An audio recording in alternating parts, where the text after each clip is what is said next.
قبلہ سید شہنشاہ حسین نقوی صاحب قبلہ کی آمد پہ بر محمد علیہ محمد بلند صلوات.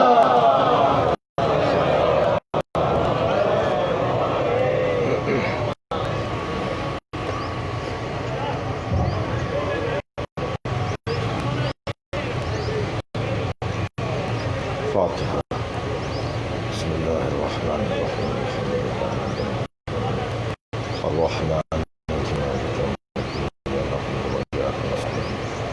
اهدنا الصراط المستقيم صراط الذين أنعمت عليهم غير المغضوب عليهم ولا الضالين.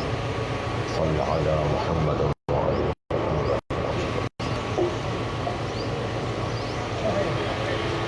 أعوذ بالله من الشيطان الرجيم. بسم الله الرحمن الرحيم. الحمد لله الذي لا يبلغ مدحته القائل ولا يحصي نعماءه العادون ولا يعطي حقه المجتهدون الذي ليس لصفته حد محدود ولا نعت موجود ولا وقت معدود ولا أجل ممدود فترى الخلائق بقدرته ونشر الرياح برحمته والصلاة والسلام على الرسول المسدد المصطفى العمجد المحمود الأحمد سيدنا ومولانا ومولى الكون جد الحسن والحسين علي والقاسم محمد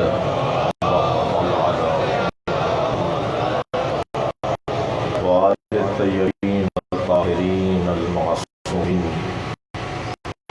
الذين الله إنما يريد الله ليذهب عنكم الرجس أهل البيت ويطهركم تطهيرا.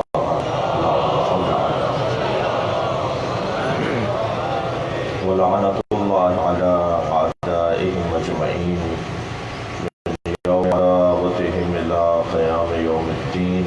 أما بعد قال الحكيم في قرآن الكريم. بسم الله الرحمن الرحيم. هو الذي أنزل عليك الكتاب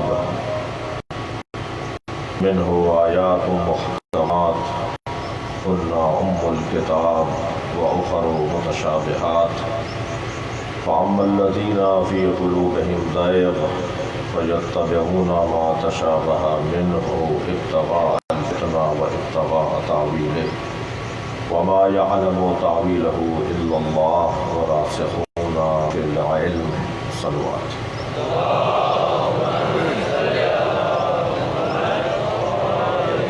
معلوم و مغفور کے لیے سورہ فاتحہ.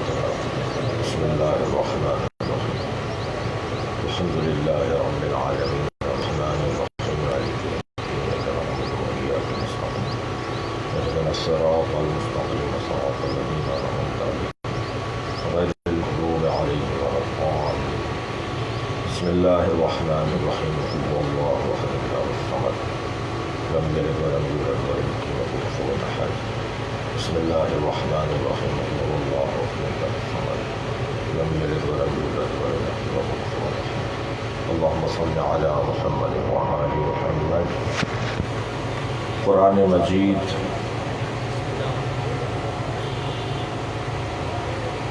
خالق کا کلام قرآن اور مخلوق کا کلام نہج البلاغہ. یہ دو ایسے کلام ہیں جو وقت کے محتاج نہیں ہیں. میں اور آپ تو سورج کو دیکھ کر چلتے ہیں نا, سورج علی کو دیکھ کے چلتا ہے. ٹائم لیس کلام ہے, ہر زمانے میں نیا, ہر دور میں تازہ. جب قرآن اٹھا کر دیکھیں ایسا لگتا ہے جیسے آج ہی آیت نازل ہوئی ہے. اور علی کا کلام جب نہج البلاغہ پڑھ کے دیکھیں ایسا لگتا ہے جیسے علی ہم سے بات کر رہے ہیں. وہ کوئی اور ہوں گے جو مر گئے. میں اور آپ جس دروازے پر بیٹھے ہیں وہ مردوں کا دروازہ نہیں ہے. ہم زندوں کو ماننے والے ہیں. صلوات ہدیہ کریں.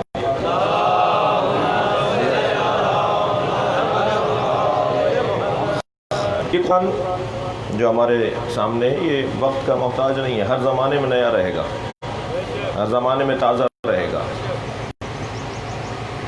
ایک صاحب کہنے لگے، ایک جوان مجھ سے کہنے لگا، مولانا قرآن 1400 سال پہلے نازل ہوا تھا، زمانہ بدل گیا ہے، جدید دور کے ساتھ پرانا کلام کیسے چلے گا؟ قرآن مجید اللہ کا کلام حقیقت کو بیان کرتا ہے اور حقیقت تبدیل نہیں ہوتی۔ دیکھیے، اسلام کا کوئی لباس نہیں ہے۔ یہ جو جس حلیے میں میں نظر آ رہا ہوں آپ کو، یہ اہل بیت کے لباس کی یاد کو تازہ کرنے کے لیے، توسل کرنے کے لیے، ورنہ اسلام کا لباس نہیں ہے۔ یہ شلوار قمیض اسلام کا لباس نہیں ہے۔ یہ پینٹ جو جوان پہنے بیٹھا ہے، یہ اسلام اس کا مخالف نہیں ہے۔ یہ دھوتی تہمت جو ہم باندھتے ہیں، یہ اسلام اس کا مخالف نہیں ہے۔ یہ پاجامہ کرتا اسلام کا لباس نہیں ہے۔ یہ کوٹ پینٹ اسلام اس کا مخالف نہیں ہے۔ اسلام کا کوئی لباس ہی نہیں ہے۔ اسلام کہتا ہے جو چاہو پہنو، اپنی حیا بچاؤ۔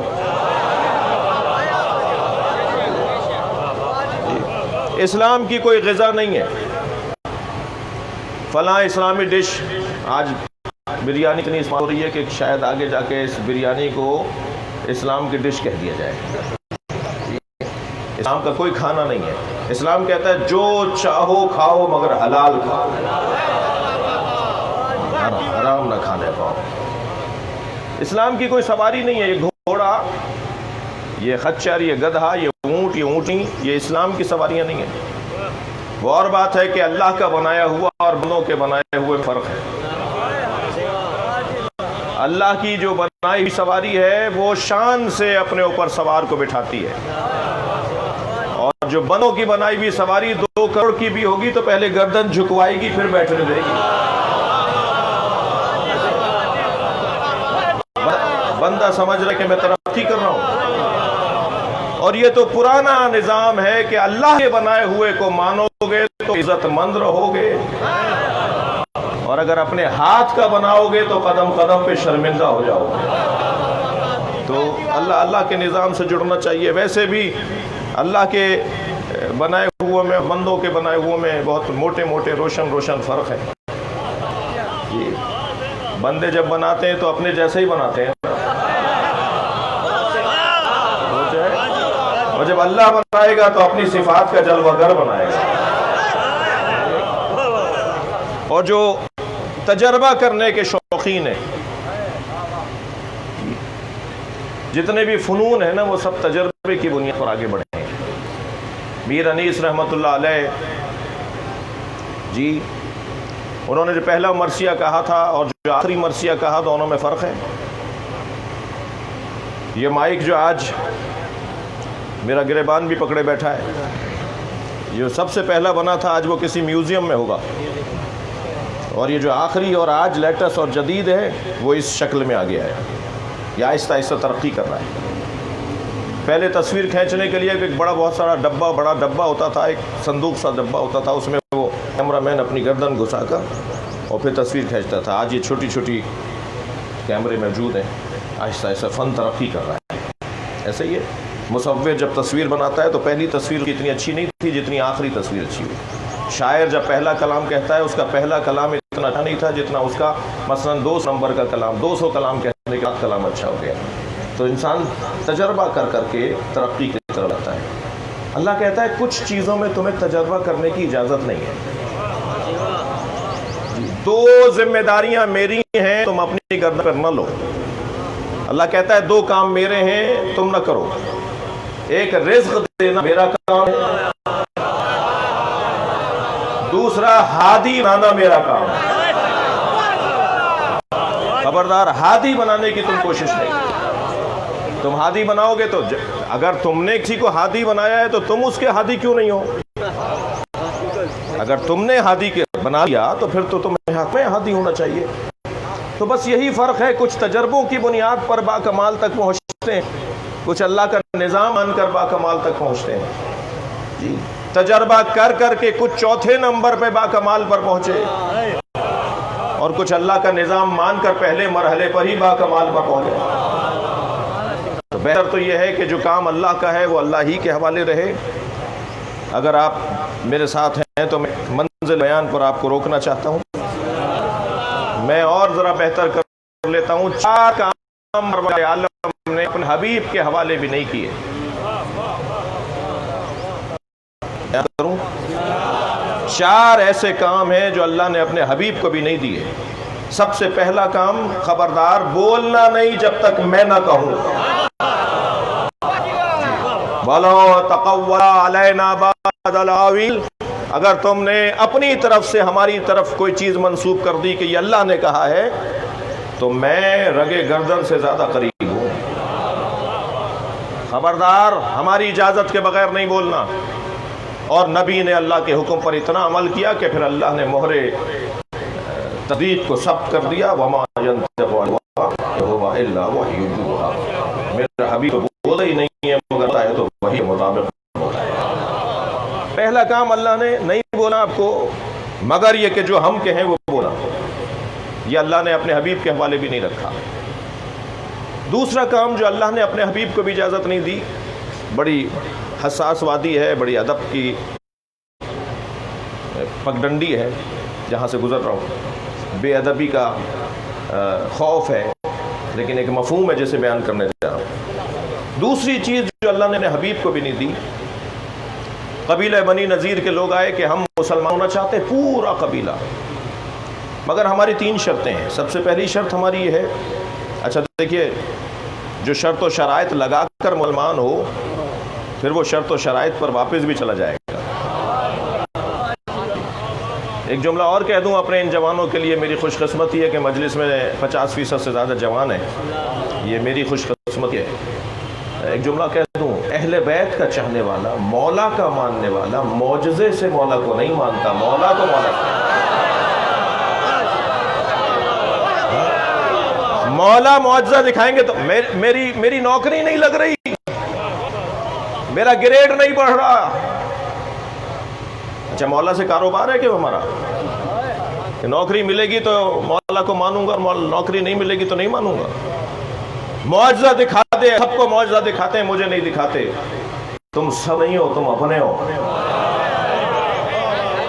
چاہنے والا کبھی بھی معجزہ نہیں مانگتا، معجزے تو وہ مانگتے ہیں کہ ہمیں معجزہ دکھائیے، جو مانتے نہیں ہیں۔ خبردار، علم پر جا کے مولا سے لڑائیاں نہ کیا کریں۔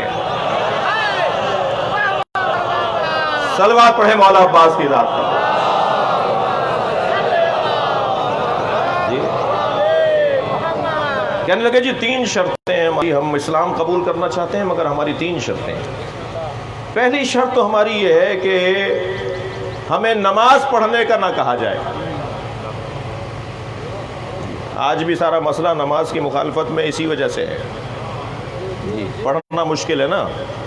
کہنے جی ہمیں نماز پڑھنے کا حکم دیا جائے، سرکار پر فوراً وحی نازل ہوا ہے، میرے حبیب ان سے کہہ دو اس کی اجازت تو نہیں ہے۔ کہا میں 1 دن کی بھی اجازت نہیں دے سکتا کہ تم نماز نہ پڑھو۔ دوسری شرط بتاؤ گا؟ دوسری شرط یہ ہے کہ ہمیں 1 سال تک بتوں کی پوجا کرنے کی اجازت دی جائے۔ سرکار نے فرمایا میں 1 لمحے کی اجازت بھی نہیں دے سکتا۔ تم اسلام قبول کرو تو تمہاری قسمت اچھی ہو جائے گی، تم کو اسلام پر احسان نہیں کر رہے مسلمانوں کا۔ جی میں مولا علی کو مانتا ہوں تو یہ میرا کوئی مولا پہ احسان نہیں ہے، مولا کا مجھ پہ احسان ہے۔ میں اگر اہل بیت کا چاہنے والا ہوں تو اہل بیت کا مجھ پر احسان ہے، میرا اہل بیت پر کوئی احسان نہیں۔ کہ ہم 1 سال تک بتوں کی پوجا کریں گے، فرمایا 1 دن کی اجازت نہیں دوں گا، 1 لمحے کی اجازت نہیں دوں گا۔ تیسری شرط بتاؤ؟ کہ تیسری شرط ہماری یہ ہے کہ 1 سال کے بعد بت توڑنے کا ہمیں نہ کہا جائے، جس کے آگے ہم جھکتے آئے ہوں اسے توڑیں گے کیسے؟ سرکار مسکرائے فرمانے لگے ہمارے پاس بت توڑنے کے لیے علی موجود ہے، ہم تمہیں بت توڑنے کا نہیں کہیں گے، اجازت نہیں ہے۔ سرکار 1 دن کی بھی اجازت دے دیں کہ بت پرستی کر لو، سرکار اجازت نہیں دے۔ یہ دوسری چیز ہے جو نبی کو اللہ نے فرمایا یہ میری چیز ہے، تم اختیار اسے استعمال نہ کرنا۔ تیسری چیز بتاؤں؟ تیسری چیز جو اللہ نے اپنے حبیب کے حوالے بھی نہیں کی ہے وہ ہے امر خلافت۔ خلیفہ میں بناؤں گا، تمہیں بھی اجازت نہیں ہے۔ لہذا اعلان کروں گا بلغ ما انزل الیک من ربک، وہ پیغام جو وحی الہی تم پر معراج پر ہوئی تھی وہ اب غدیر میں پہنچا دو۔ اور سرکار میدان غدیر میں نظام خلافت الہیہ کو پہنچایا ہے۔ یہ تیسری چیز ہے کہ جو اللہ کی چیز ہے اللہ ہی طے کرے گا۔ چوتھی بتا دوں، عقد فاطمہ زہرا، اللہ طے کرے گا فاطمہ کا شوہر کون ہے۔ جی جی جی، بڑے رشتے آئے سیدہ کے، مگر سرکار لوٹاتے رہے یہ کہہ کر یہ امر الہی ہے، میں اس کی اجازت نہیں رکھتا، یہ تو اللہ کا کام ہے۔ اور جب میرے مولا علی کے ذہن مبارک میں اللہ نے الہام کیا کہ جا کے اب نبی سے رشتہ مانگو، تو ادھر ستارہ آسمان سے چلا۔ جب ستارہ زمین کی طرف آ رہا تھا تو سیدہ زہرا اسے دیکھ کر کہہ رہی تھی اللہ اکبر، 33 مرتبہ اللہ اکبر کہہ دیا تو ستارہ زمین پر اترا۔ اور جب ستارہ سیدہ کی ڈیوڑی پر، ستارہ مولا علی کی ڈیوڑی پر جا کر اترا تو سیدہ نے الحمدللہ پڑھا، واپس جانے لگا تو سبحان اللہ، یہی تسبیح فاطمہ بن گئی۔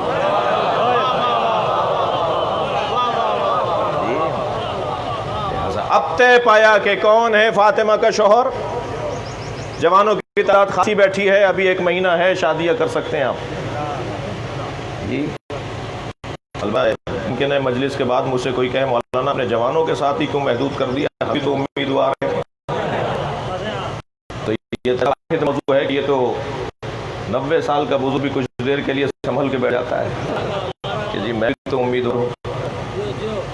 وہ جب کسی نے سر سید احمد خان سے پوچھا نا کہ آپ صحیفے میں ہوتے تو کس کو ووٹ دیتے جی، تو جو ہے میں اشاروں میں بات کروں، سر سید احمد خان سے کسی نے پوچھا، علی گڑھ کے جو یونیورسٹی کے جو بانی تھے، کہ اگر آپ ثقیفے میں ہوتے تو کس کو ووٹ دیتے، تو اپنی داڑھی پر ہاتھ پھیر کے فرمان لگے ہم تو امیدوار ہوتے۔ بھائی سلوات پڑھ لیں محمد و آل محمد۔ تو یہ 1 مہینہ ہے، ابھی ذی الحج شروع ہوا ہے، اور ابھی کیونکہ بی بی کے عقد کی تاریخ گزری ہے تو میرا دل کہتا کہ اس مجلس میں اس پہ تھوڑی دیر کے لیے ٹھہروں۔ تو شادیاں ہوں گی، پھر محرم آ جائے گا، پھر تو ہم 2.5 مہینے تک شادیاں نہیں کرتے۔ ہم سب سنی شیعہ، میرے مخاطب صرف شیعہ نہیں ہیں، میرے پیارے سنی بھی ہیں، ویسے ہی جوڑنے کی جگہ ہے۔ ہم امام بارگاہ علیحدہ بناتے ہیں اور مسجد علیحدہ بناتے ہیں۔ کیا شیعوں کے پاس پیسہ زیادہ ہے کہ مسجد بھی بناتے ہیں امام بارگاہ بھی بناتے ہیں؟ شیعوں کے پاس پیسہ زیادہ نہیں ہے، ضرورت دین ہے۔ اس لیے کہ مسجد میں ہندو نہیں جا سکتا، یہودی نہیں جا سکتا، عیسائی نہیں جا سکتا۔ کل قیامت میں اگر ہندوؤں نے شکایت کر دی یا اللہ میں دین سمجھ گیا تھا، مسلمان نے تو مسجد میں نہیں دیا تھا، مسلمانوں کا کوئی فرقہ جواب نہیں دے سکے گا، آپ جواب دیں گے یا اللہ ہم نے مسجد کے ساتھ امام بارگاہ اسی لیے تو بنایا تھا۔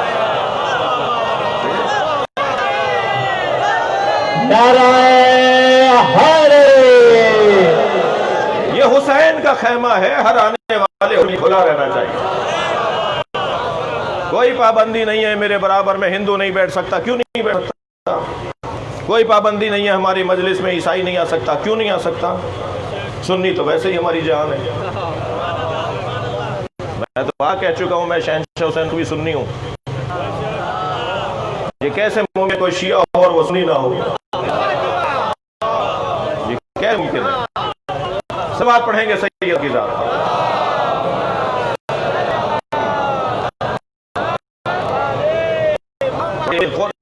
پچھلے دنوں ایک کانفرنس ہو رہی تھی جی، وہ کون سا موضوع ہے جو ہمیں جوڑتا ہو؟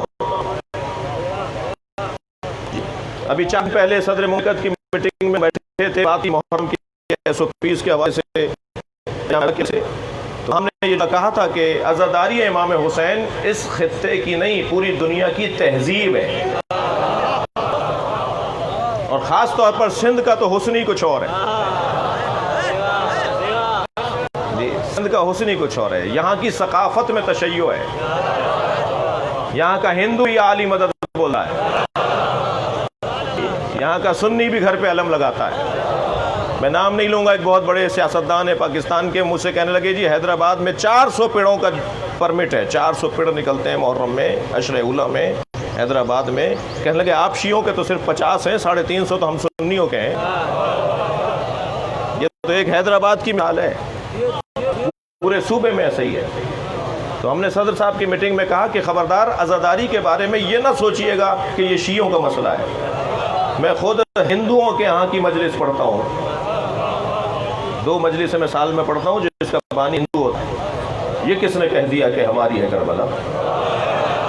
حق تو نہیں رہے میری باتوں سے. یہ کس نے کہہ دیا ہے کہ ہماری ہے کربلا؟ حق بات تم کہو تو تمہاری ہے کربلا.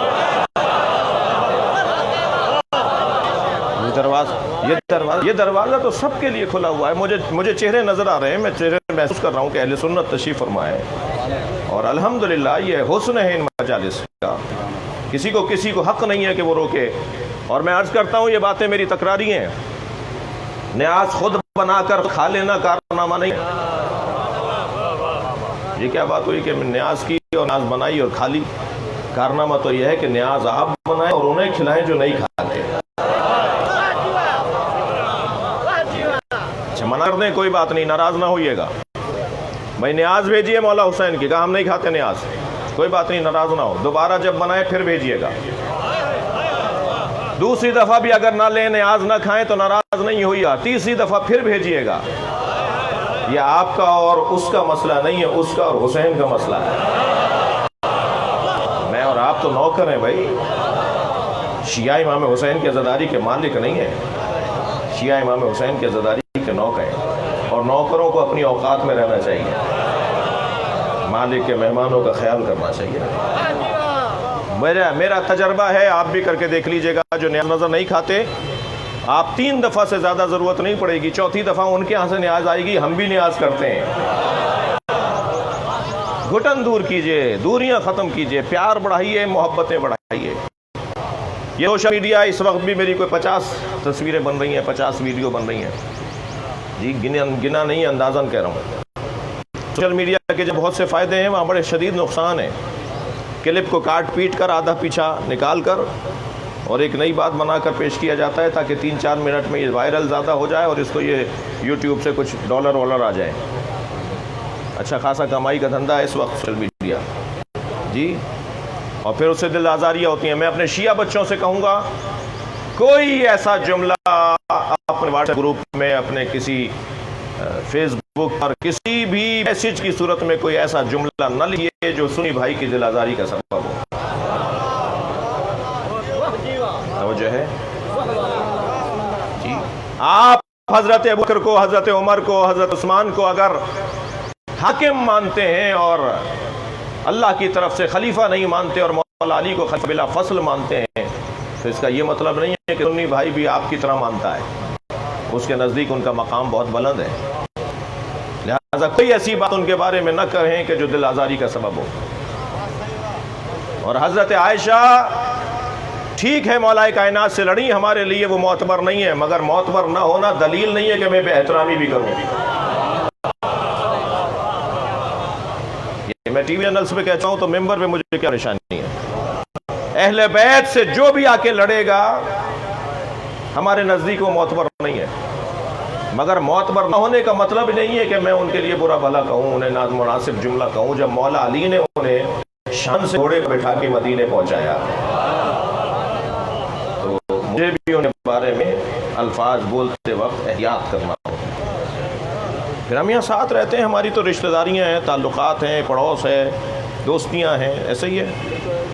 مگر جو بھی اہل بیت کے مقابلے میں ہمارے نزدیک معتبر آئیڈیا نہیں ہے, ہمارے لیے معتبر نہیں ہے. ہم انہیں جانتے ہی نہیں, ہم ان کا ذکر ہی نہیں کرنا چاہتے, ہم ان کی بات ہی نہیں کرنا چاہتے. یہی تبرہ ہے. ہمارے یہاں تبرہ نماز کی طرح واجب ہے, مگر تبرہ گالی دینے کو نہیں کہتے, لا تعلقی کو کہتے ہیں. ذرا سمجھیں میرے جوان اور بچے, اس مطلب کو سمجھیں میں کیا کہہ رہا ہوں. آج خطرناک دور ہے, بہت ساری چیزوں کی احتیاط کی ضرورت ہے. آگے بڑھوں. چوتھی چیز ایسی کہ جو اللہ نے اپنے ہاتھ رکھی ہے وہ ہے عقد فاطمہ زہرا. اللہ طے کرے گا کہ فاطمہ کا شوہر کون ہے۔ اب حدیث سنا دوں، لولا علی لما کان لفاطمہ وجہ الارض، اگر علی نہ ہوتے تو فاطمہ کا کوئی شوہر نہ ہوتا۔ دیکھنا چاہوں گا جان گرامی، حدیث کو میں الٹا کرنے کی اجازت نہیں رکھتا، مجھے تیار نہیں ہے کہ حدیث کو الٹا کر دوں۔ لولا فاطمہ لما کانا لعلی کف علی وجہ الارض، اگر فاطمہ نہ ہوتی تو علی کے لیے بیوی نہ ہوتی۔ یہ حدیث نہیں ہے، دقت چاہوں گا۔ حدیث یہ نہیں کہہ رہی کہ اگر بی بی فاطمہ نہ ہوتی تو علی کا کوئی ہمسر نہ ہوتا، علی کی کوئی زوجہ نہ ہوتی۔ حدیث کہہ رہی ہے اگر علی نہ ہوتے تو فاطمہ کا کوئی شوہر نہ ہوتا۔ اللہ اکبر۔ معلوم یہ ہوا کہ فاطمہ کی عظمت نہیں عظیم ہے کہ فاطمہ جیسا اگر کوئی ملے گا علی ملے گا۔ اچھا مسئلہ تو مولا علی کا ہے نا کہ جو لوگ جن کی بنیادیں مضبوط نہیں ہوتی وہ معجزے دیکھ کر بہک جاتے ہیں اور کہتے ہیں کہ یہ معاذ اللہ علی رب، معاذ اللہ علی اللہ، معاذ اللہ۔ مسئلہ تو مولا علی کا ہے نا، تو کہا جاتا نا کہ اگر فاطمہ نہ ہوتی تو علی کا کوئی ہمسر نہ ہوتا۔ یہ کیوں کہا جا رہا ہے اگر علی نہ ہوتے تو فاطمہ کو کوئی ہمسر نہ ہوتا؟ کفر کا مسئلہ تو علی کے ساتھ چل رہا تھا، مسئلہ تو مولا علی کی بندگی کا اور الوہیت کا الجھن میں پڑا ہوا تھا۔ توجہ کر رہے ہیں؟ میں نے ایک جملہ کہا کہ بنیادیں مضبوط نہیں ہوتی وہ بہک رہے ہوتے ہیں۔ مولا علی ایک سفر پہ جا رہے ہیں، ایک یہودی بھی ساتھ ہو لیا۔ اے علی آپ کہاں جا رہے ہیں؟ فرمایا میں فلاں منزل کے لیے۔ کہا میری منزل بھی وہی ہے۔ رستے میں ایک دریا پڑ گیا، رستے میں ایک دریا آ گیا۔ مولا علی نے ایک مرتبہ اپنے سر سے چادر اتاری اور دریا پر پھینکی، وہ رستہ بن گیا، سخت ہو گئی، پتھر کی طرح، سل کی طرح بن گئی۔ مولا اس سے پیر رکھ کے چلے گئے۔ یہ کہنے لگا کہ میرے پاس بھی ایک عزم اعظم ہے، میں بھی یہ کام کر سکتا ہوں۔ مولا نے فرمایا کرو، آ جاؤ، اس طرف آ جاؤ۔ اس نے ایک مرتبہ کچھ پڑھنا شروع کیا، پانی جمنا شروع ہو گیا، وہ پانی پہ چلتا ہوا ادھر چلا گیا۔ کہنے لگا میں نے تو اس میں پڑھا، آپ نے کیا پڑھا؟ مولا نے فرمایا جو اس میں تم نے پڑھا ہے وہ ذرا مجھے سنا۔ کہنے لگے جب ہم کی مشکل میں آتے ہیں تو آخری نبی کے وصی علی کا نام لیتے ہیں۔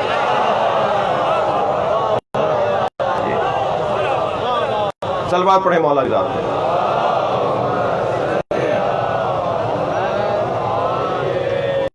میں نے ایک جملہ کہا تھا، بچے تیار بیٹھے ہیں شادیوں کے لیے ماشاءاللہ، اور بہت سارے بچوں نے ویسی سفارش کی ہوئی ہے کہ ہمارے ابا کو بتا دیں ہم جوان ہو گئے ہیں۔ تو ابا سے جب جا کے کہا کہ اپنے بچے کی شادی کر دیجیے، کہنے لگے کوئی شکایت آئی ہے کیا؟ تو ابا اماں تو اس وقت تک شادی کرنے کو تیار نہیں جب تک اس کی شکایت نہ آ جائے۔ تو شکایت سے پہلے ہی شادی ہونی چاہیے نا، تو یہ کہیں اور جا کے نہ مشکل میں آ جائے، اس کو صحیح وقت پہ باندھ دیجئے، ذرا جوانی ہے۔ کہا تھا نا کہ یہ جوڑا آسمان پر بنا ہے بھائی فلاں کے بیٹے کی فلاں کی بیٹی سے شادی ہو رہی ہے، دونوں نے MBA کیا ہوا ہے، دونوں نے مثلاً اتنا پڑھا ہوا ہے، اور گھر میں وہ جو رشتے ہوتے ہیں نا وہ آسمانوں پر بنتے ہیں۔ بھائی رشتے اگر آسمانوں پر بنتے ہیں تو زمین پہ ٹوٹتے کیوں ہیں؟ رشتے آسمانوں پر نہیں بنتے، رشتہ آسمان پر بنا ہے، اور طول کا رشتہ ہے، واحد رشتہ ہے جو آسمان پر بنا ہے۔ اللہ نے عرش پر جناب زہرا ٹھیکہ پڑھایا، تھکے تو نہیں ہیں؟ اللہ نے عرش پر جناب سیدہ کا مولا کائنات کے ساتھ نکاح پڑھایا، 70,000 فرشتوں کو گواہ بنایا۔ فاطمہ بتاؤ تمہارا مہر کیا رکھوں؟ لڑکی کی طرف سے مہر ہوتا ہے نا۔ فاطمہ بتاؤ تمہارا مہر کیا رکھوں؟ بی بی نے فرمایا میرے بابا کی امت کی بخشش، میں اپنے بابا کی امت کو جنت میں جاتا دیکھنا چاہتی ہوں۔ ذرا جگر تھم کر مجھے جواب دیجئے گا، مہر کون دیتا ہے؟ بھائی اور حضرات بیٹھے ہیں نا، آپ نے دے دیا نا، نہیں دے دیا تو ذرا آج جا کر بیگم صاحبہ سے معافی مانگ لیجیے۔ ایک سال کے شوہر آزاد بیویوں سے ڈرتے کیوں ہے پتہ ہے؟ دوسرے نے کہا جی مجھے پتہ ہے. کہا بھئی کیسے؟ کہا یہ مقروض ہیں، انہوں نے اب تک مہر دیا ہی نہیں ہے. بڑے مرد بنتے ہیں 5,000 روپے معاف کرتے ہیں. پرانے وقت لوگوں کے تو 5,000 مہر تھے نا، وہ بھی کہتے ہیں معاف کر دو ہمیں. مہر معاف کرنے کے لیے، میں دینے کے لیے نا. کون دیتا ہے مہر؟ شوہر. بیوی بڑی میرے بابا کی امت کی بخشش میرا مہر. کون دے گا یہ کون بخشوائے گا امت مصطفیٰ کو؟ کون لے جائے گا جنت میں؟ بھئی جو زوج علی ہو، جو زوج بطول ہوگا، جو زوج ہوگا، جو شوہر ہوگا جناب زہرا کا، وہی لے جائے گا نا. اب ذرا سنیے کہ جنت کے دروازے علی کی صدایں کیسی ہیں. جنت کے دروازے پر کوئی نہیں پہنچ سکتا جب تک کہ مولا کائنات موہے بناؤ. جنت کے دروازے پہ لٹکی ہوئی کنڈی کی آواز، ان لباب الجنہ حلقۃ من یاقوتۃ حمراء. جنت کے دروازے پہ سرخ رنگ کے یاقوت کی کنڈی لٹکی ہوئی. اللہ صحف صفاء ذہب، جو سونے کی تختی پہ جا کے بجتی ہے. اذا دقت الحلقہ تنت وقعت یا علی یا علی یا علی یا علی. جب وہ در جنت کی زنجیر بجنے لگتی ہے، اس سے آواز نکلتی ہے، اور آواز ہے یا علی. ایک صاحب کہنے لگے مومنین جب جنت میں پہنچیں گے تو انہیں آواز آئے گی. تو ویسے ہی مومن کے علاوہ کون جنت میں جائے گا؟ بھی وہی جائے گا، مومن ہوگا. طے ہے کہ محشر میں مولا کائنات اپنے چاہنے والوں کو جنت کی طرف رہنمائی کریں گے. ایک اور محاورہ بھی بولا جاتا ہے، اور محاورہ یہ ہے کہ بھئی برابری، وہ اتنا پڑھا ہے یہ کم پڑھی بھی ہے، وہ اتنے پیسے والے یہ کم پیسے والے. برابری تو ہونی چاہیے میاں بیوی میں. میاں میں کوئی رشتہ نہیں ہے جو برابری کی بنیاد پر ہوا. صرف ایک ہی رشتہ ہے جو برابری پر. علم علی کا اتنا ہے کہ سلونی کا دعویٰ کرے گا. میرا علم بھی علی کا ہے. شجاعت اگر علی کی ایسی ہے تو شجاعت زہرا کی بھی ایسی ہے. علی کے ہاں طہارت اور عصمت ہے تو سیدہ بھی عصمت و طہارت ہے. خبردار جسے قرآن نے سچ کہا ہو، جسے قرآن نے صدیقہ کہا ہو، جس کے سامنے آنے والے کو قرآن نے جھوٹا کہا ہو. کیا ہوا ہے مباہلے کے اندر؟ کیا ہوا ہے مباہلے کے اندر؟ ثم نبتہل، ہم مبالہ کریں گے. وَنَجْعَلْ لَعْنَتَ اللَّهِ عَلَى الْكَاذِبِينَ، اور پھر ہم جھوٹوں پہ لعنت بھیجیں گے اللہ کی. تو اہل بیت کے مقابل جو آ رہا ہے، لڑنے جو آ رہا ہے، قرآن نے اسے مباہل کے میدان میں جھوٹا کہا ہے. اور یہاں سے کون آیا ہے؟ یہاں سے سیدہ ایک بی بی آئی ہے. سیدہ صدیقہ ہیں قرآن کے مطابق. میں اس پاک ممبر پر کسی جاہل انسان کا نام لے کر اس ممبر کے تقدس کو پامال نہیں کروں گا. میں شبہ کا ازالہ کروں گا. اور شبہ کا ازالہ یہ اس صورت میں ہے کہ جب قرآن کی آیت سورہ مبارکہ شور آیت قُلْ لَا أَسْأَلُكُمْ عَلَيْهِ أَجْرًا إِلَّا الْمَوَدَّةَ فِي الْقُرْبَى، ان سے کہہ دو کہ مجھے کچھ نہیں چاہیے رسالت کے عوض سوائے یہ کہ قربہ سے مودت کریں. حضرت عائشہ فرماتی ہیں کہ فاطمہ سے زیادہ نبی کے کوئی قریب تھا ہی نہیں. اہل سنت برادران کی کتابوں میں حدیث موجود کہ ازواج مصطفیٰ نے یہ کہا کہ زہرا سے زیادہ قریب سرکار کے کوئی نہیں تھا. سب سے زیادہ قریب اگر کوئی وجود تھا نبی سے تو وہ زہرا کا وجود. جو سب سے قریب ہو اسے تو حدیث کا پتہ نہیں، اور آپ کو حدیث کا پتہ ہے. میں آج ایک مفتی صاحب سے راستے میں بات کر رہا تھا کہ یہ جو حضرت نے فرمایا فاطمہ تمہارے بابا نے یہ فرمایا ہے کہ ہمارا مال جو ہوتا ہے وہ امت کا ہوتا ہے، صدقہ ہوتا ہے، اس کے بارے میں علماء سنت کہتے ہیں. تو فوراً ایک مفتی صاحب نے فرمایا خبر واحد ہے، سوائے حضرت کے کسی اور نے نبی سے سنا ہی نہیں. سوائے حضرت کے کسی اور نے نہیں سنا، اسے صرف انہوں نے سنا ہے. اور پھر جناب زہرا فرما رہی ہیں کہ اچھا مسئلہ بی بی کا ہے اور بی بی کو نبی بتا کر نہیں گئے. دقت ہے آپ کی. مسئلہ میراث کا، جائیداد کا، باغ کا سیدہ کا ہے نا، تو سیدہ کو تو پتا کیا سرکار یار بیٹی میرے بعد مانگنا نہیں. اچھا مانگنے کا تو سوال پیدا ہوتا جب بی بی کے ہاتھ میں نہ ہوتا. یہ تو نبی کے زمانے بی بی کے حوالے تھا. اور پھر آپ یہ جملہ کہہ دیں کہ معاذ اللہ بی بی خطا پر تھی معاذ اللہ. آپ میں اکثر بزرگ تشریف فرما ہے یا کم سے کم آدھے تعداد. آپ سے 20 سال پہلے تک کہا جاتا تھا نا کہ یہ شیعہ کی گھڑی بھی باتیں. ایسا کچھ ہوا ہی نہیں ہے. یہ اللہ کا مکر ہے جو استعمال ہو رہا ہے. اللہ بھی تو مکر کرتا ہے نا. اللہ کا مکر یعنی اللہ کی حکمت. اب یہ اللہ کا مکر سامنے آیا ہے, اللہ کی حکمت سامنے آئی ہے کہ اب تم اپنی زبان سے کہہ رہے ہو کہ کھڑی رہیں گھنٹوں, اور آخر میں یہ کہہ کر لوٹا دیا گیا کہ یہ آپ کا نہیں ہے. اور بی بی خاموش ہو کر چلی گئیں. جی ایک قصائی کی دکان پر ایک متشرع, ایک مولانا, ایک مفتی صاحب گوشت لینے گئے تو انہوں نے کہا یہ شیعہ حضرات کیا کہتے ہیں؟ کہا جی یہ صحیح نہیں کہتے. کہا کیا صحیح نہیں کہتے؟ کیا بی بی اپنا باغ مانگنے گئی تھی؟ کہہ لیں ہاں ان کا نہیں تھا. کہا مجھے آپ یہ نہیں بتائیے ان کا تھا یا نہیں, مجھے بتائیے مانگنے گئی. ہاں میں بات کیجیے بی بی اپنا باغ مانگنے گئی تھی؟ اس نے کہا ہاں مانگنے تو گئی تھی. تو ایک مرتبہ الجھ کے کہنے لگا نبی کی بیٹیاں مانگ رہی تھی, نہیں بھی تھا تو دے دے.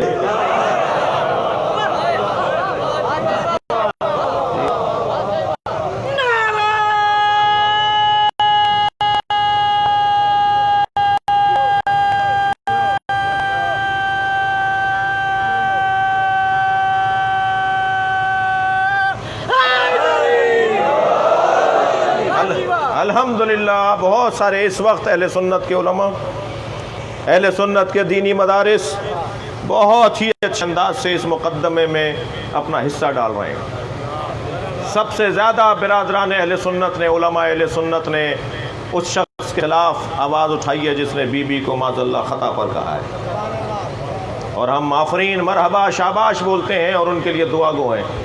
مسئلہ شیعہ سنی کا نہیں ہے, مسئلہ ناموس مصطفیٰ کا ہے. مسئلہ سیدہ نبی کی دختر کا ہے. آگے بڑھوں. وہ اللہ جس نے اپنے حبیب کے قلب پر قرآن اتارا, والذی انزل علیک الکتاب, وہ اللہ جس نے اپنے حبیب پر اے میرے مصطفیٰ تمہارے پر قرآن کو اتارا. قلب مصطفیٰ کا اترا ہے. یہ قلب مصطفیٰ کوئی معمولی نہیں ہے. علامہ اقبال روزانہ صبح نماز کے بعد قرآن پڑھتے تھے. ایک دن ان کے ابا ان کے برابر سے گزرے کے لیے پڑھے, بابا قرآن پڑھاؤں. کہا قرآن تو سوائے مصطفیٰ کے کوئی سمجھ نہیں سکتا, اس لیے کہ قلب مصطفیٰ پہ اترا ہے. تو علامہ نے فرمایا کہ بابا کیا مطلب ہے, پھر ہم قرآن نہ پڑھیں؟ کہا نہیں, قرآن پڑھو مگر قلب مصطفیٰ میں جگہ بناؤ. کہنے لگے قلب مصطفیٰ میں جگہ کیسے بنے گی؟ فرمانے لگے فاطمہ کو راضی کرو. جو سیدہ کو راضی کرے گا وہ قلب مصطفیٰ میں جگہ بنائے گا. پھر قرآن سے سمجھ میں آنا شروع ہوگا.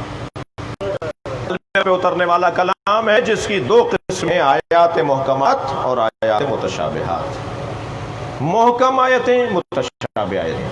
اور جو لوگ زنگ زدہ ہیں, جن کے دل ٹیڑھے ہیں, جو فتین ہیں, جو فتنہ پھیلانا چاہتے ہیں, جو معاشرے میں فساد پھیلانا چاہتے ہیں, وہ قرآن کی آیت پڑھ کر ہی بتاتے ہیں مگر وہ متشابہ آیت سے سہارا لیتے ہیں, محکم آیت کو چھوڑ دیتے ہیں. محکم آیت قرآن کے اندر اور متشابہ آیت قرآن کے اندر موجود ہے. ایسے ہی میرے عزیزو, میں نے اپنی بات مکمل کرنے لیے آپ سہارا چاہیے. ایسے ہی انسانوں میں بھی محکم انسان بھی ہوتے ہیں, متشابہ انسان بھی ہوتے ہیں. محکم انسان وہ ہوتا ہے سوکھے پتھر نہیں ہوتا, جبل راس کی طرح ہوتا ہے, جمع ہوا پہاڑ, گڑا ہوا پہاڑ, بڑے بڑے طوفانوں کا مقابلہ کرتا ہے, آندھیوں کا مقابلہ کرتا ہے, بارشوں کا مقابلہ کرتا ہے, مگر اپنی جگہ نہیں چھوڑتا. لیکن جو متشابہ انسان ہوتے ہیں وہ سوکھے پتوں کی طرح ہوتے ہیں. ہوا نے اگر یہاں سے رخ بدل کے وہاں کی طرف گئی تو یہ پتے اڑ کر وہاں جاتے ہیں. ہوا نے رخ بدلا تو یہ یہاں پڑتے ہیں. جو روزہ بدلتا ہو, جو روزہ ڈھنگ بدلتا ہو, جو روزانہ در بدلتا ہو, وہ سوکھے پتوں کی طرح. لیکن جو دروازے پہ ڈٹا رہتا ہو, جمع رہتا ہو، میدان چھوڑ کر نہ جاتا ہو، وہ محکم انسان ہے۔ ویسے بھی میں اور آپ جہاں بیٹھے ہیں نا، اس گھرانے کا دستور یہ ہے کہ یہ زمانے کو موڑ کر نہیں دیکھتے ہیں، موڑ کر دیکھتے ہیں۔ حالات کو اپنے حق میں تبدیل کرنا یہ سیرت اہل بیت کا روشن پہلو ہے۔ خبردار، کسی زمانے میں بھی ہم نے ہار نہیں مانی۔ اب تو زمانہ بہت اچھا ہے، دور بل گیا، تبدیلیاں آ گئی ہیں، حالات بہتر ہو گئے ہیں۔ ٹارگٹ کلنگ کا وہ سلسلہ ختم ہو گیا ہے جو ہم اپنی آنکھوں سے 2015 تک دیکھا۔ 2015 کے بعد آرمی پبلک اسکول کا جب پشاور میں حملہ ہوا، اس کے بعد ہماری پاک آرمی، جسے ہمارا سلام ہو، اس نے ہمت پکڑی اور پاکستانی شہریوں کو محفوظ کر دیا۔ ورنہ 2015 سے پہلے تک 2013 تو میں آج صبح جب نکل رہا تھا کراچی سے تو وادی حسین رکا، 2013 میں سب سے زیادہ شہیدوں کی خبریں ہیں۔ یہ صرف کراچی کی بات ہے، ابھی اور پورے پاکستان کی بات نہیں کر رہا۔ سینکڑوں نہیں، ہزاروں کی 2010 2013 میں لوگ شہید ہوئے ہیں۔ ڈاکٹر، انجینئر، عالم، دانشور، مومنین، عزادار مار دیا ہے۔ مگر ہم نے بھی اس وقت بھی عزاداری نہیں چھوڑی، ہم نے اس وقت بھی ماتم نہیں چھوڑا۔ جو مجلسوں کو بند کروانے کی آرزو رکھتے تھے وہ خیرپور میں منو مٹی کے نیچے دب گئے۔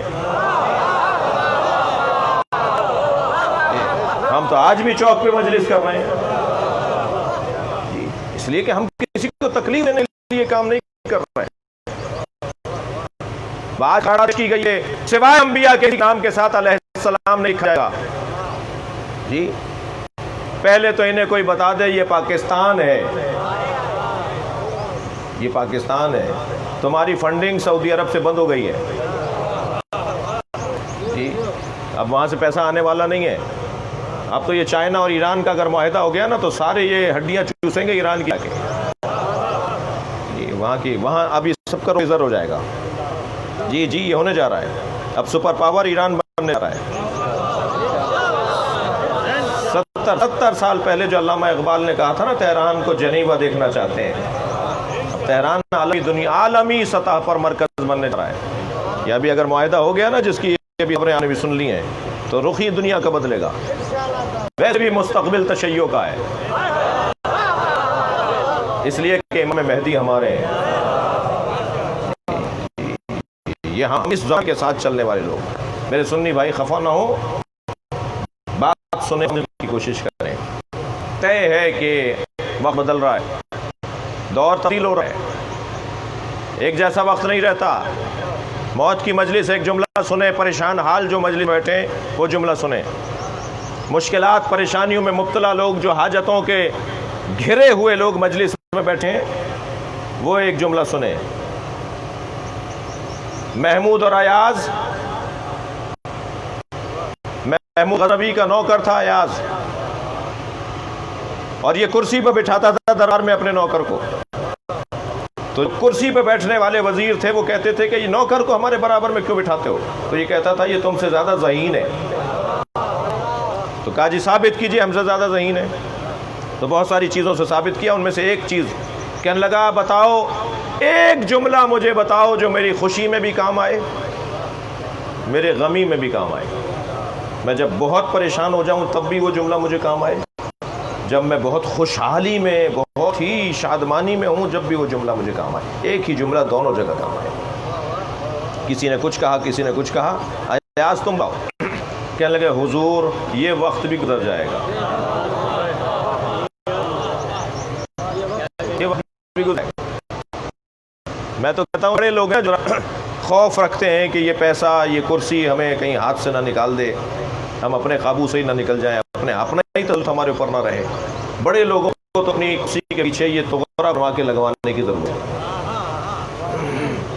جی یہ وقت بھی گزر جائے گا، یہ کرسی ہمیشہ نہیں رہے گی، یہ پیسہ ہمیشہ نہیں رہے گا، یہ دولت ہمیشہ نہیں رہے گی۔ جی چند گز کفن کے علاوہ کچھ اور تمہاری ضرورت نہیں رہے گی، یہ بھی بچوں کی مہربانی ہوگی کفن پہنا دیں۔ جی ورنہ جی کورونا میں مر گئے ایسے ہی دبا دو۔ ہم نے کہا تھا علی شاہ صاحب سے جب ہماری کورونا کے حوالے سے میٹنگ ہو رہی تھی، میں نے کہا جی یہ شہید ہیں، اور یہ کیا سندھ حکومت ہمارے ساتھ تعاون کیسے نہیں کرے گی؟ تو وباؤں میں مرے جس کا علاج نہ ہو بیماری کا، اس میں اگر کوئی مر جائے تو وہ شہادت کا درجہ رکھتا ہے، تو کسی کو ہم ایسے ہی پھینک دیں؟ اس کا غسل و کفن کیسے ہوگا؟ اس کو تدفین کی الحمدللہ، اور سندھ میں پوری ہم نے ٹیمیں تشکیل دیں، حیدرآباد ہم نے اپنے آئی ایس او کے جوانوں کی ٹریننگ کرائی، اور پورے سندھ کے اندر حیدرآباد میں، سکھر میں، خیرپور میں جہاں جہاں کرونا کی میتیں ہوئی ہیں، بچوں نے غسل دیا، خود اپنے ہاتھوں سے دفنایا۔ کراچی میں 400 سے زیادہ مومنین کرونا میں رحلت کر کے گئے۔ ایک صاحب ممبر پہ بیٹھ کے کہنے لگے کوئی کرونا نہیں ہے، ڈرامہ ہے۔ میں نے کہا بھائی جن میتیں ہو گئی ہیں وہ ناراض ہو جائیں گے، وہ کہیں گے یہ میت ممبر پہ بیٹھ کے جھوٹ بول رہے ہیں، کچھ نہیں ہے، ہم لوگ مر گئے، وبا ہے، ایک بیماری ہے۔ ایک صاحب کہنے لگے ماتمیوں کو کرونا نہیں ہوتا۔ عقل کی بات کرو، سمجھداری کی بات کرو، مجتہدین کو ہو سکتا ہے۔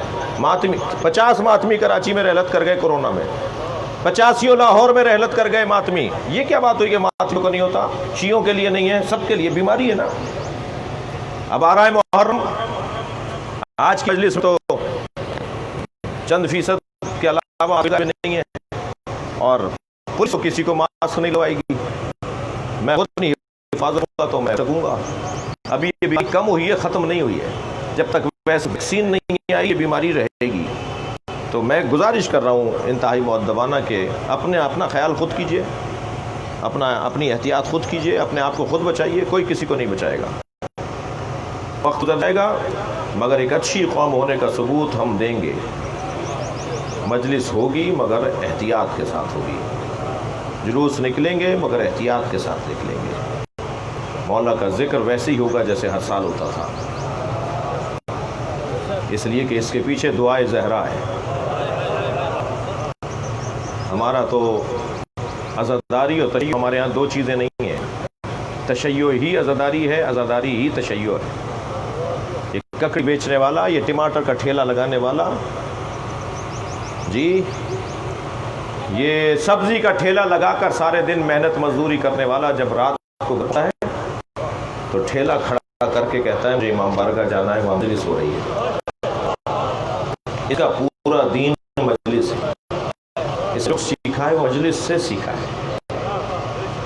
ہمارے بھائی چپے چپے پہ مدرسہ بناتے ہیں، ہم چپے چپے پہ علم لگاتے ہیں، اور علم در حقیقت پکار کے کہہ رہا ہوتا ہے آؤ وفاداروں کی طرف آؤ، آؤ قربانیاں دینے والوں کی طرف آؤ، آؤ شہیدوں کی طرف آؤ۔ ہمارے ہاں رنگ کچھ اور ہے، ہمارا ڈھنگ کچھ اور ہے۔ یہ مجلس ہمارا مدرسہ ہے، یہ فرش اعضاء ہماری یونیورسٹی ہے، یہی ہماری تعلیمی درگاہ ہے۔ یہاں بیٹھنے والا چھوٹا سا بچہ بھی ہے اور بزرگ بھی ہے، یہاں بیٹھنے والا ڈاکٹر بھی ہے اور انگوٹھا لگانے والا جسے دستخط کرنے نہیں آتا وہ بھی بیٹھا ہے، یہاں آنے والا افسر بھی ہے، یہاں بیٹھنے والا ڈرائیور بھی ہے۔ ایک فیکٹری کا ڈرائیور کودتا پھاندتا اپنے مالک کے آگے آ کے بیٹھ گیا مجلس میں، مالک نے جھک کر دیکھا تو اسی کا ڈرائیور تھا، سوچنے لگا اس کو ڈانٹوں کہ یہاں بیٹھا، فوراً حسین یہ تمہارا نوکر نہیں، یہ میرے دروازے پر آیا ہے۔ فرش اعضاء ہماری میں مٹانے کی جگہ ہے، ہماری انا مٹانے کی جگہ ہے، ہمارا تکبر مٹانے کی جگہ ہے۔ یہاں بیٹھنے والے بہت کچھ سیکھ کر جاتے ہیں۔ ہمارے پاس جو کچھ ہے وہ عزاداری سید الشہداء سے ہے۔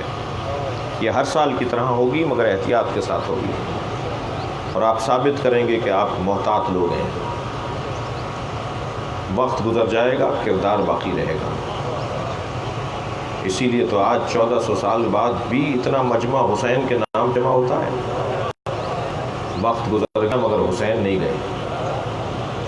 ہمارے ذہنوں پر ایک حاکم موجود ہے جسے امام حسین کہا جاتا ہے۔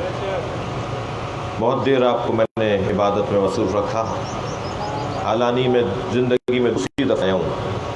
پہلی دفعہ شاہ صاحب کے ہاں آیا تھا روڈ کی طرف، وائس چانسلر صاحب کے ہاں، جی جی حالانی نہیں ہے وہ، اچھا تو حالانی میں پہلی دفعہ آ گیا، پھر انشاءاللہ دوبارہ حاضر ہوں گا تو اور تفصیل سے بات ہوگی۔ آپ کی محبتوں کا شکریہ، جو شخصیات تشریف فرما ہیں ان کی محبتوں کا شکریہ۔ ایک باپ کی مجلس ہے، چلیے ایک باپ کے جنازے پہ اس بیٹے پہ سلام ہو. جب باپ کے لاشے پر پہنچا ہے تو باپ کا لاشا پہچانا نہیں گیا. خدا کسی بیٹے کو اپنے باپ کا ایسا لاشا نہ دکھائے جیسے امام العابدین حسین لاشا تھا. جب کا لاشا دیکھا نا تو امام کی پسلیاں کمر سے کر رہی تھی. یہ کیفیت تھی میرے مولا کے لاشے کی. امام سے دیکھا نہیں جا رہا تھا. جناب زینب نے دور سے دیکھا کہ زین العابدین کے چہرے کا رنگ تبدیل ہو رہا ہے. ایسا رہا ہے جیسے روح پرواز کر جائے. میں اگر اس ممبر سے گر جاؤں تو یہاں سے یہ بھائی اٹھیں گے, وہاں سے وہ بچہ کھڑا ہو جائے گا. مولانا چوٹ تو نہیں لگی, لیکن کربلا میں زینب سواری سے گر گئی. جب میری بیوی سواری سے گری نا تو امام سجاد آگے بڑھے, سہارا دیا. پھوپھی اماں یہ کیا ہوا؟ فرمانے لگی پہلے تم بتاؤ تمہارا کیا حال ہے. کہا 2 قدم آگے آ کے ذرا بابا لاشا دیکھیے, پھر مجھ سے انصاف کیجئے کہ میرا کیا حال ہے. ایک بہن بھائی کے لاشے پہ پہنچی ہے. اللہ بہنوں کو بھی ایسا لاشا بھائی کا نہ دکھائے. جب پہنچی نا عزادارو تو بس ایک جملہ کہنے لگی, انت اخی زینب, کیا تم ہی زینب کے بھائی حسین ہو؟ اور پھر لاشے کے گرد چکر کاٹنے لگی. کبھی پائنتی آ جاتی ہیں, کبھی سرانے آ جاتی ہیں. امام سجاد نے پوچھا پھوپھی اماں کیا دیکھ رہی ہیں؟ فرمانے لگی سالم جگہ ڈھونڈ رہی ہوں جہاں بوسہ دے سکوں. اجرکم اللہ, اجرکم اللہ. آپ کی آوازیں بلند ہیں, 2-3 منزلیں لوں گا. اے زین العابدین مجھے بھائی کا بدن سالم نظر نہیں آ رہا. تو سنیں گے کٹے ہوئے گلے کا بوسہ دیا اور مدینے کی طرف رخ کر کے صلی اللہ علیہ کا یا رسول اللہ, اے اللہ کے رسول, اے نانا, آپ فرشتے سلام کرتے. حاذا حسین, یہی ہے وہ تو حسین جسے آپ گود میں اٹھاتے تھے, دوش پر بٹھاتے تھے, جسے زبان چساتے تھے. مرمل بالدماء مقطوع الاعضاء مسلوب العمى متوردا. اے نانا اس کا امامہ اتار کے لے گئے, اے نانا اس کی ابا اتار کر لے گئے. جب خیمے لٹ رہے تھے تو ایک ظالم کو خیمے لٹتے ہوئے پہنچنے میں دیر ہوئی. جب پہنچا تو خیمے لٹ چکے تھے. تو ایک لوٹنے والے سپاہی سے کہا کہ مجھے تو کچھ بھی نہیں ملا. کہنے لگا جلدی کرو, حسین کا لاشا لوٹا جا رہا ہے. اجرکم اللہ, اجرکم اللہ. یہ روایت سن لیجئے. کہتا ہے جب میں حسین کے لاشے پر پہنچا تو میں نے دیکھا کہ کوئی امامہ لے جا چکا ہے, کوئی حسین کی نائنیں اتار کے لے جا چکا ہے, کوئی مولا کی ابا لے جا چکا ہے. حسین کے بدن پہ کچھ باقی نہیں ہے. ہاں حسین کے کمر میں ایک پٹکا بندھا ہوا ہے جو حسین نے اس پھٹے ہوئے کرتے کو روکنے کے لیے باندھا. جی کمر میں ایک رومال باندھا ہوا ہے, پٹکا باندھا ہوا ہے. وہ ایک کرتا تھا جو حسین میرے مولا کے بدن پر تھا, اسے روکنے کے لیے پٹکا باندھا ہوا ہے. کہنے لگا میں نے سوچا اس کرتے کی تو کوئی قیمت نہیں ملے گی مگر اس پٹکے کی قیمت مل جائے گی.